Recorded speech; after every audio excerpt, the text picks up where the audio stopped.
Hey everyone, what's going on? Welcome back. Hope everyone had a great weekend. Happy Monday. You are listening and tuned into the Brokecast, and this is episode 9. Today we're going to be talking about Star Wars, movies, self-worth, and money. So, without further ado, let's address the elephant in the room. New setup. As you can see, I decided to throw on my wall one of my favorite Lego creations. Avid Lego builder, by the way.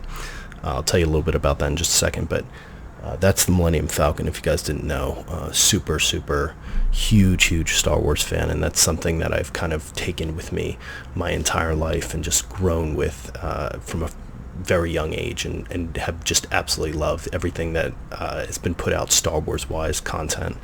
I think it tells like a really cool story, nice science fiction flair, and it's something that you don't have to think too much about to enjoy. You could just kind of feel the environments and the places that Star Wars creates, and the characters. They seem very original, albeit all of them seem to have 2 legs and 2 arms, and that's, I kind of wish there was more diversity in the types of aliens, but who doesn't like lightsabers? They're cool. Who doesn't like space wizards, Jedis? And then you have like the whole Imperials versus the Resistance vibe going on in just about every movie, and that's always been something cool to me. But yes, Legos also something that I kind of grew up with, and even to this day, as you can see, that's a relatively new set. I don't really, mess with Legos anymore, but if I'm super stressed, I kind of see it as like a big puzzle that you can put together that's like a 3D element to it, and I'll build something that I find cool. Maybe I'll throw up a different set that I have in the works or something like that in the future. We'll see though, who knows. But yeah, it's quite an interesting thing about Legos is I believe I read somewhere that of all of the things you can spend your money on, Legos are like one of the only things that are considered an appreciating asset, because it almost doesn't matter how much money you spend in buying Legos, they always appreciate in value. And it's kind of crazy. I don't know if that's true, but I read that somewhere. And it's also cool that they're kind of like a general neutral toy where like you can give them to boys, women, and everyone's going to enjoy them across the room. I think it really helps engage parts of your brain when you're younger, and helps you learn how to figure things out on your own, because it's like you see something, you want to build it, and it's like, well, I've got to put that into a bigger picture now, and I've got to figure out how to come up with the strategy that makes the pieces fit together in the specific ways to build something that you're interested in. So big fan of Legos, big fan of Star Wars. Combine the two, take my money. So that's kind of where I sit with those. If you guys are ever into either of those 2 franchises, please be interested to drop me a line or throw something in the chat, or send me a message, because I can talk about probably both all day long, especially Star Wars. Another interesting thing, moving on to the next topic, I suppose, which is movies, is this weekend I was kind of looking to see if there's any movies that I'd be interested in seeing that were in the theaters, and obviously some theaters are still closed, but it's interesting to see that there's almost no new movies being produced, and everyone's like, well, COVID, duh, but it's also kind of like, yeah, but these actors, they all get tested on set and all this stuff, and it would still kind of be nice to have movies that would be direct to consumer. I think they tried it with Mulan. I didn't see the movie, but I heard it didn't do so well. I'll hold my judgments, because I really liked the original one. I thought it was pretty cool, and I thought the way they handled the coming of age story of like a younger girl, showing that she can be as good and better than a man if she puts the time, effort, and energy to learn, in the original story at least, and I thought that was cool. So I'm interested in seeing the new movie when it comes out. But this whole direct to consumer market that's kind of emerging, which I think after COVID ends and more movie theaters open up and they start putting more movies in the box office again, I still think we're going to see this push to do more direct-to-consumer movies. Netflix has been pretty big on this, and I wouldn't consider them, like AAA movies or anything, but there's been some pretty good ones. There was one with Chris Hemsworth that I thought was absolutely phenomenal, just like a war movie. I forgot the name of it. If I remember it, I'll bring it up. But this whole push for these like direct consumer movies, I'm definitely for that. Going to the movie theater is definitely an experience, but it's like it costs an arm and a leg to do it. And why not, cuddle up with someone you care about on a nice couch at your own place and not have to pay out the ass for these crazy movie theater prices for concessions and things like that. Now, give me a theater with massaging, reclining seats, and I'm all in. But other than that, I think I wouldn't mind if movie theaters kind of started to die down. I still think they're a staple, and I think they exist. They need to exist at least for a little bit longer, but that's the trend. And I think the first movie company that jumps on and figures out how to truly monetize the direct consumer movie market, they'll definitely be making waves. And the interesting part is what we're also noticing, at least because of COVID, is a lot of the movies that they had finished making already, they're holding back and waiting for COVID to end before they release them. So I've heard that Hollywood has quite a bit of movies that they just kind of got in the queue ready to launch. And that's interesting because what you've seen in a lot of the theaters that actually, and I found this out by looking this weekend, is a lot of B-list movies, but even more interesting is a lot of animation-based movies, right? So it seems like because we're not able to get actors together, even though I think for some of the bigger budget movies where they do test for COVID probably on set every day, outside of those, it seems like we're figuring out how to make it work with like more animation-focused movies, right? And it's like, why spend the time to get the actors together and the chance that they might, potentially get ill when you can just put together an animation movie and go from there, and everyone has fun and they enjoy it themselves. And so it's something that I'm also kind of interested in seeing too, because you're seeing a greater level of animation than you have been before. I mean, there's even a lot of personalities online that are completely forgoing themselves and just becoming like an animated character. I saw this and it's kind of crazy, but it's a big push in China right now where I think, I don't want to misspeak, but I think they're called, what are they called? They're like VTubers or something like that, where basically you are the caricature of like some digital person, and with the technology that we have right now, like I could overlay it with my webcam and I would look different. I would look like a digital character from like some type of animation show or something like that. And apparently it's taking off, so we'll see where that goes.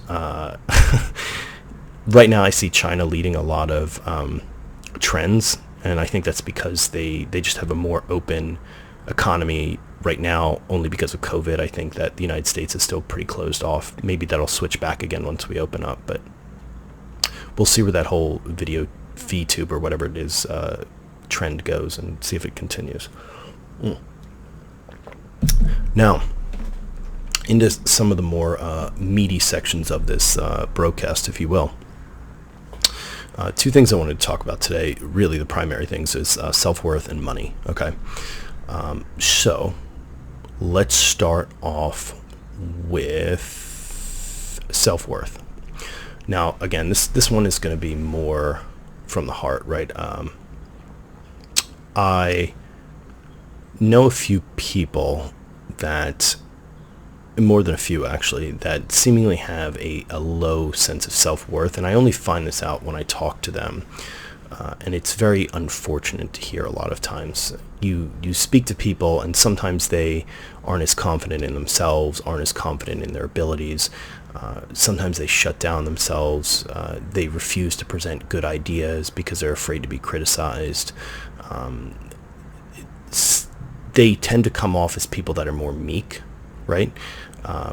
And more accepting of others pushing them in a certain direction, not because they inherently think the idea might be the best idea in the world, but just that their own beliefs prevent them from thinking that they might have a better idea, or that speaking up might get them in a situation where they're going to be criticized, right? And so I think that all is tied to a low sense of self-worth, and this is something that I find with a lot of people, and it's so sad to see that, there's people out there that really don't believe in themselves. And I think there's a certain level of disbelief in oneself that can be beneficial, especially to combat a sense of over-exaggerated ego, pride, or haughtiness, something like that. But I think that you should have a base level of belief that you know what's going on and you know the best for you at a base level, right? To be able to exist in the world without having to deal with a lot of unnecessary struggle and hardship, people are a lot more valuable than they give themselves credit for. A lot of times this stems from issues relating to past experiences, bullying, perhaps issues with a previous lover where they were always put down.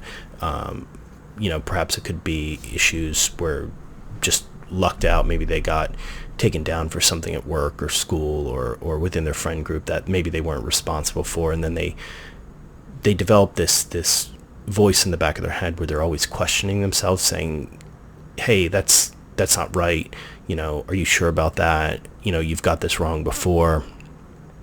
You're not valuable. You're not worth anything. You're not someone who's the best. You can't be the best. You're not great. And it's really sad to see that. I don't remember personally if I've ever experienced anything like this, but I know a lot of people that have. Now, I think we all can relate to hearing, our internal dialogue kind of put us down sometimes. I think that's a reoccurring theme in everyone's mind, I guess, but people deal with it different ways. I mean, I'm so brutally honest with myself. That's why most insults, they don't really do anything. If any do, I'd be very surprised. It's because my own self-dialogue, and this is a very negative thing, but it just tears me to shreds, and I kind of have to fight that off myself. But that part of fighting off the negativity where it goes beyond criticism, or it goes beyond constructive criticism into negativity, into negative thoughts, into pulling you down as a person, that's something we all have to work on. And you start by figuring out what's the difference between the constructive criticism and the negative emotions that are directed towards yourself from yourself, right? And that is a very fine line sometimes, but a lot of times it's also something that you can better figure out how to recognize the more you think about recognizing it, if that makes any sense. So if there's something I want to do, right? If I want to accomplish a new goal I set for myself, well, yeah, sometimes you might hear the back of your voice in your head saying, hey, you can't do that. And it's like, well, you have to put that through like some sort of self-checking thing, right? And it's like, is that an irrational thought? Can I do this or can I not?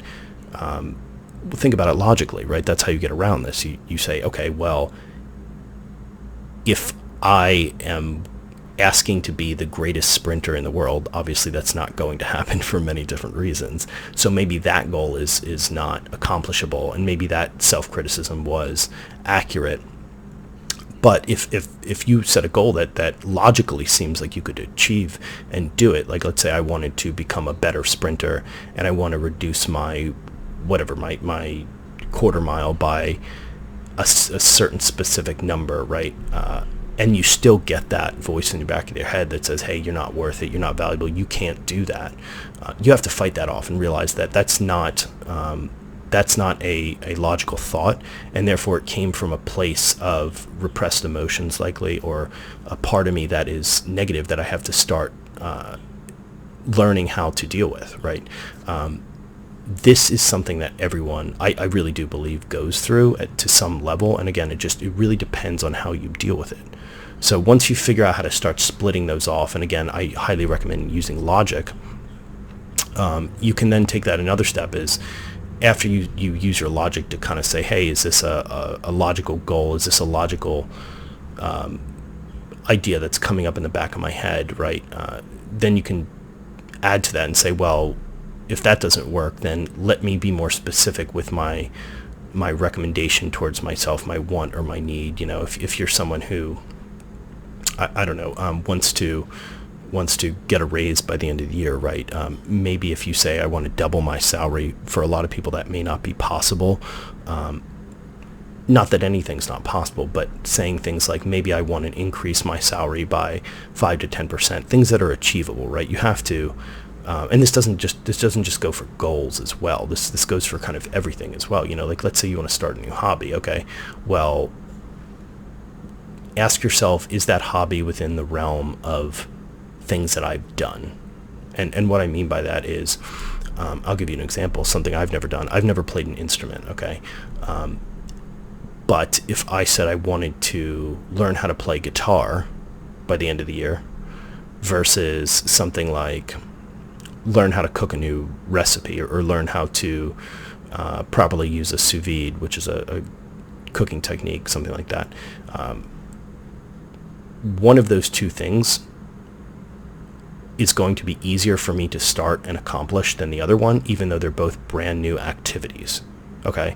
I've never played an instrument, and so picking that up out of nowhere is going to be likely much more difficult than building on something I know or something I'm comfortable with already.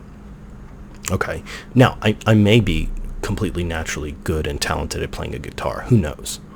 But with that being said, hearing yourself say maybe that's not a realistic goal, maybe you're not going to learn how to play guitar by the end of the year, but you might be able to learn a new recipe or a new cooking technique or something you're more familiar with, right? Then that would be something you'd be willing to accept in terms of criticism, right? Because it's like that's not a negative thought, that's just you being realistic with yourself, okay?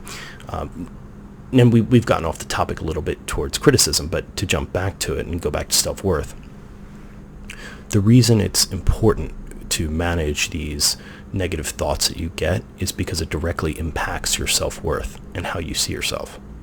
And it's like, well, why is that important? It's important because the way you see yourself, I truly believe, is how you carry yourself within the world. And that is something that reflects in everything you do. It reflects in your productivity. It reflects in your overall well-being and mental health. It reflects in your interactions with friends and family. And it reflects in the way that you live your life and the decisions you make. And by having a lower self-worth and not working on those negative thoughts that you get sometimes, this will really potentially set you off on a negative course of direction in your life.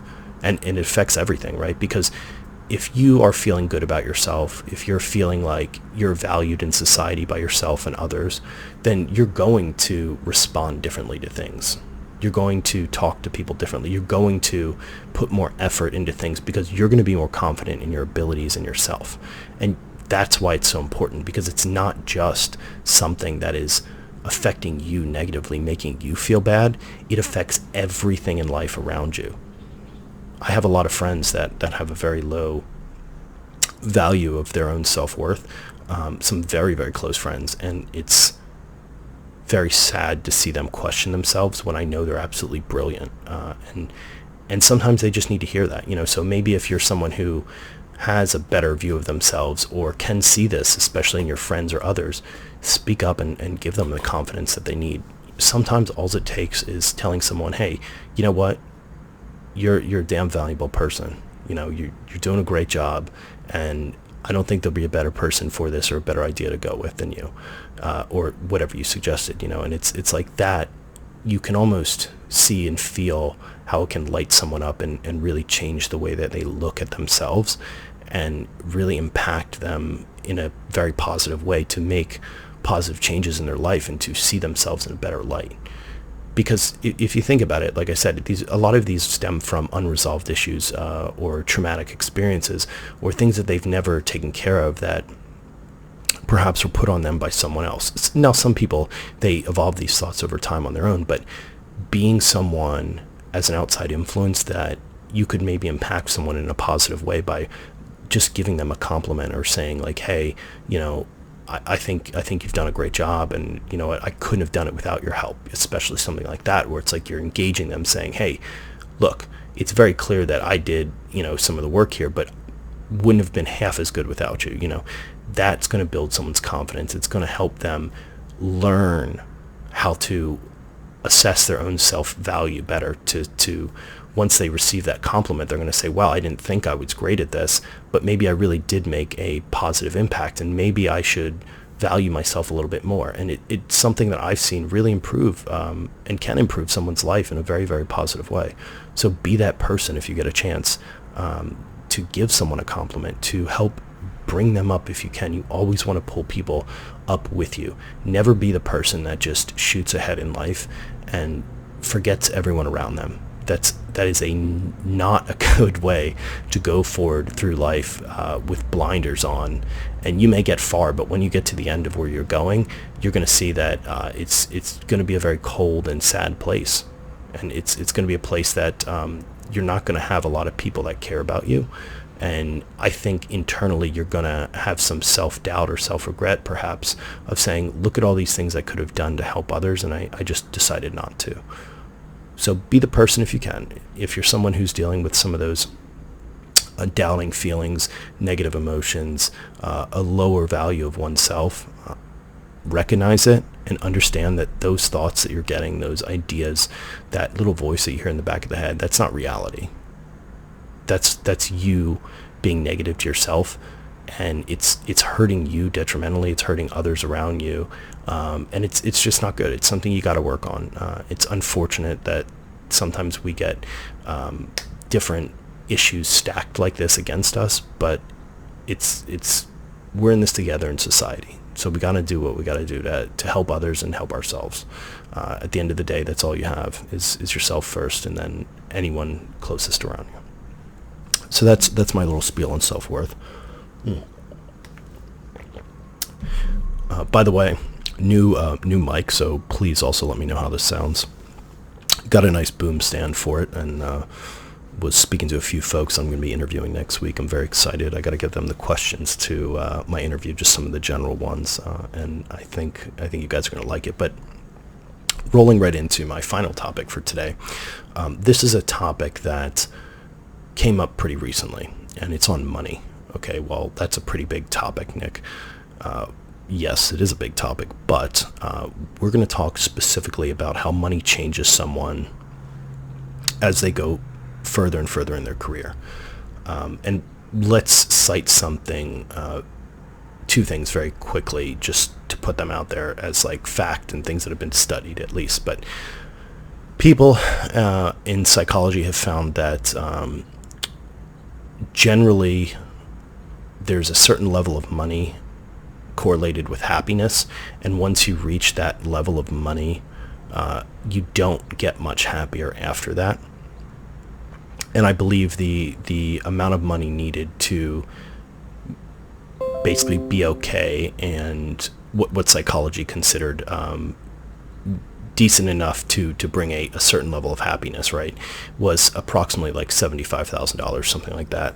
And what the study basically showed was that once people reach $75,000, might be 85,000. I don't know what the number is, but it was under 100K, something like that, and above 75, right? So whenever people reach that level of salary, it almost doesn't matter how far they go past that, because their happiness does not grow at the same rate that it did. So it grows very fast up until that number, and once they hit that number, it kind of flatlines, and it becomes a difference in people caring less about how much they make. And this is the second study that kind of, it builds upon it, but not directly. These weren't related studies. I'm building upon it. But once you hit that flatline curve, it shows that, at least with men, and again, this is not what the topic's directed to, but at least with men, they don't care so much about what they're making as long as they're making more than the colleagues around them. And I believe this trait was not represented in women in the study, and they were unable to find the same correlation, right? And you do see this at work sometimes anecdotally, at least I have.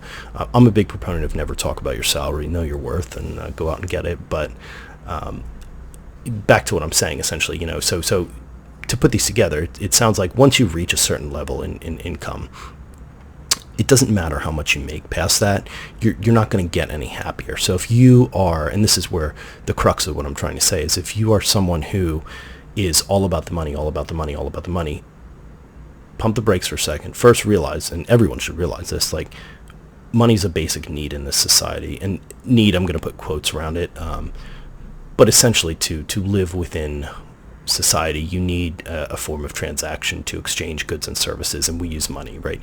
To survive, to basically have and acquire the things that are needed to survive, you need to use money, right? So let's brush that argument aside. And the second piece is, if you are someone that is all about money, understand that it's okay to shoot and have that as a main goal, to set, hey, I want to make $100 or $100 million. Doesn't matter. You could set those goals. There's nothing wrong with setting a goal of getting more money or setting anything like that. The issue comes when setting that goal is the only thing driving you towards that goal. And the reason I say that is because to do anything, it's going to take a lot of hard work and effort, okay? People are not just going to pay you money to do nothing. It doesn't matter who you look at, whether it's musicians, athletes, business tycoons, or people, that have basically made it on their own in some other way. 9 times out of 10, actually, I'd probably say 99 times out of 10. You do have your trust fund babies sitting over there, but 99 times out of 10, you're basically going to see that it's going to take a lot of effort, energy, work to make a certain amount of money. So generally speaking, people will be getting compensated for a certain amount of money they put in. They'll be getting compensated for the certain amount of work that they're putting in. Now, as a side discussion, which I'm very passionate about, and we're going to talk about another time, I feel that a lot of the lower income workers are very much not compensated for what it is, what their worth is. They put in a lot of hard work, hard labor, effort, and energy. And I think, at least for the United States, we should take a look into compensation and see what we can do and how that compares to the rest of the world and how that actually compares to the standards of living. Now, we're not going to get into that today, but let's table that, and we will discuss that another time. But going back to what I'm saying, right? So having the goal of making more money it's an okay goal. There's nothing wrong with that, but it becomes problematic when that's your only goal.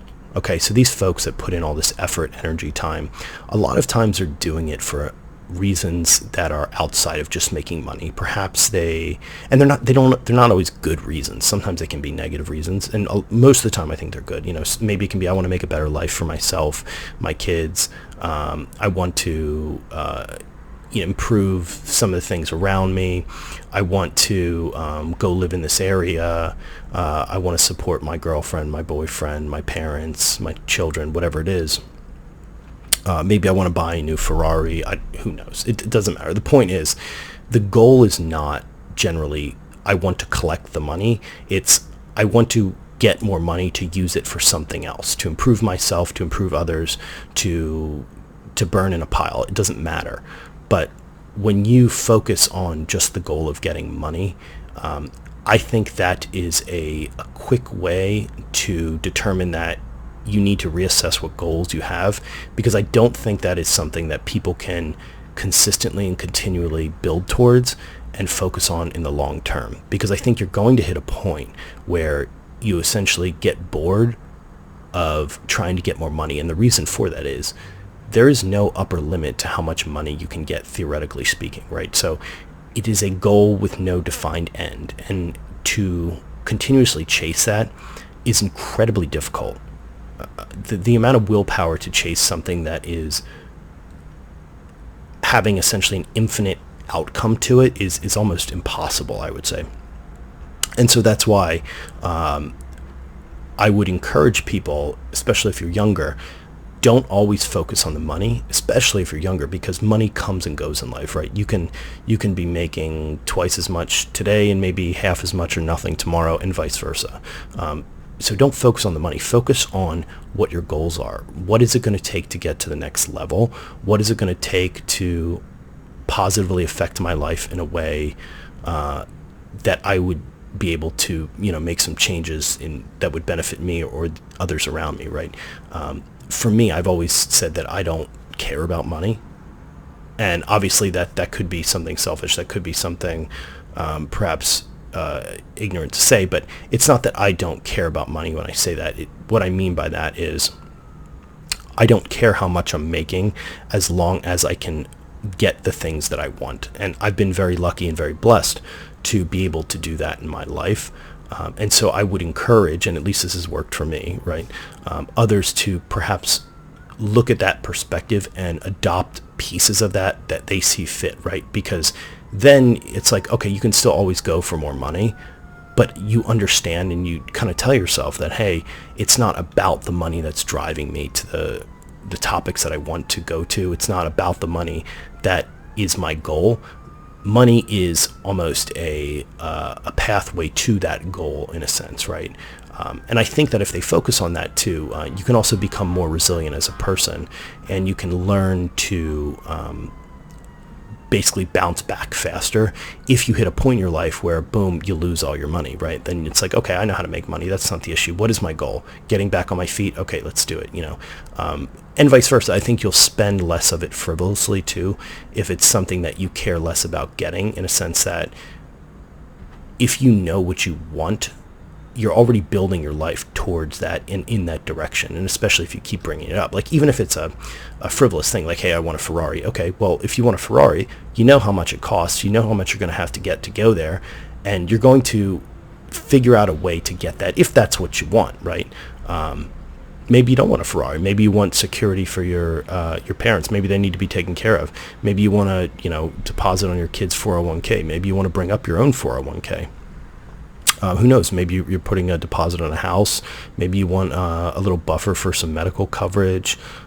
Maybe you're saving for Christmas presents, or maybe you're just treating yourself on something. It doesn't matter, but understand that you're going after those things because they may better your life in a certain way, or they may not. But going after the goal of just collecting money, getting used to telling yourself, oh, look how much I made.